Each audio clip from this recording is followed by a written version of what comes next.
ഈ കഥയുടെ പേര് കാളയും തവളയും. പണ്ടൊരു കാലത്ത് ഒരു കാടുണ്ടായിരുന്നു. ആ കാട്ടിന്റെ ഉള്ളിൽ ഒരു മനോഹരമായ കുളമുണ്ടായിരുന്നു.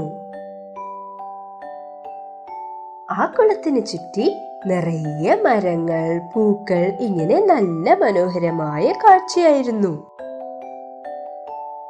ആ കുളത്തിന്റെ അടുത്ത് തന്നെ നിറയെ തവളകൾ തങ്ങളുടെ കുടുംബത്തോടെ ജീവിക്കുകയായിരുന്നു. ഒരു ദിവസം ഒരു കാളമാട് ആ കുളത്തിൽ വെള്ളം കുടിക്കാൻ വന്നു. വെള്ളം കുടിച്ചതിന് ശേഷം ആ കാളമാട് നല്ല ഉറക്കെ ശബ്ദിക്കാൻ തുടങ്ങി. ഈ ശബ്ദം കേട്ടതും തവളകളൊക്കെ പേടിച്ച് അവിടെ നിന്നും ഓടിപ്പോയി. അപ്പൂപ്പൻ തവള കുട്ടി തവളകളോട് ചോദിച്ചു,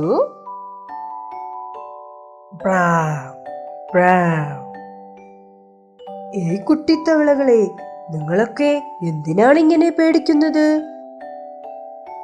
എന്താ സംഭവിച്ചത്? ഒരു കുട്ടിത്തവള പേടിച്ച ശബ്ദത്തോടെ പറഞ്ഞു,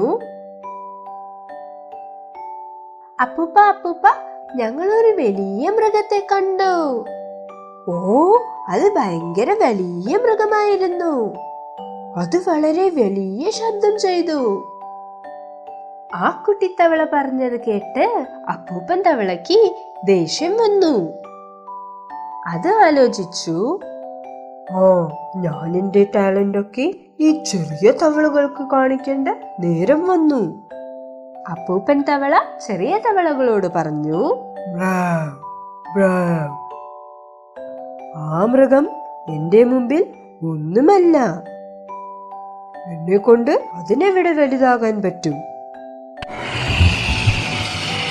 പക്ഷേ ആ കാളയെയാണ് ചെറിയ തവളകൾ കണ്ടതെന്ന് അപ്പൂപ്പൻ തവളയ്ക്ക് അറിയില്ല. അപ്പൂപ്പൻ തവള തന്റെ ശരീരം വലുതാക്കി ചെറിയ തവളകളോട് ചോദിച്ചു, ആ വലിയ മൃഗം ഈ അളവിന് വലുതായിട്ടുണ്ടായിരുന്നു? ഇല്ല ഇല്ല അപ്പൂപ്പ, അത് എന്നും വലുതായിരുന്നു.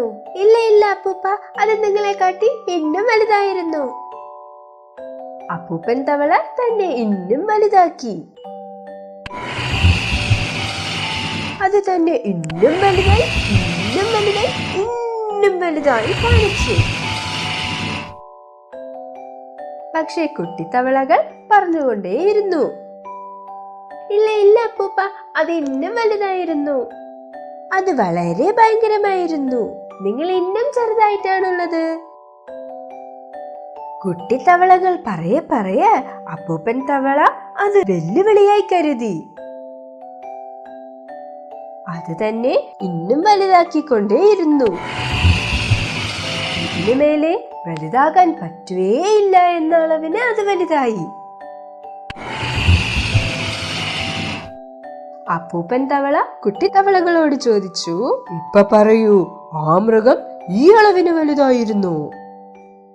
ഇല്ല അപ്പൂപ്പ, ഇല്ല അപ്പൂപ്പ, ഇല്ല അപ്പൂപ്പ, അത് നിങ്ങളെ കാട്ടി ഇന്നും വലുതാണ്, ഇന്നും വലുതാണ്, ഇന്നും വലുതായി ഉണ്ടായിരുന്നു. അവസാനം വരെ അപ്പൂപ്പൻ തവളയെ കൊണ്ട് ആ വെല്ലുവിളി ശരിയാക്കാൻ പറ്റിയില്ല. അവസാനം അത് ഇന്നും ഒരു പ്രാവശ്യം അതിനെ വലുതാക്കാൻ നോക്കി. പക്ഷേ ബലൂൺ പോലെ അതിന്റെ ഹൃദയം പൊട്ടിച്ചതറിപ്പോയി. അതിനെ കൊണ്ട് ഇന്നും വലുതാകാൻ പറ്റിയില്ല. വളരെ സങ്കടമായ ഒരു ഫലമാണ് അതിന് കിട്ടിയത്. ഇതിൽ നിന്നും നമുക്ക് എന്താ മനസ്സിലാവുന്നത് കുട്ടികളെ? അഹങ്കാരം നല്ലതല്ല, വെറും മണ്ടത്തരമാണത്.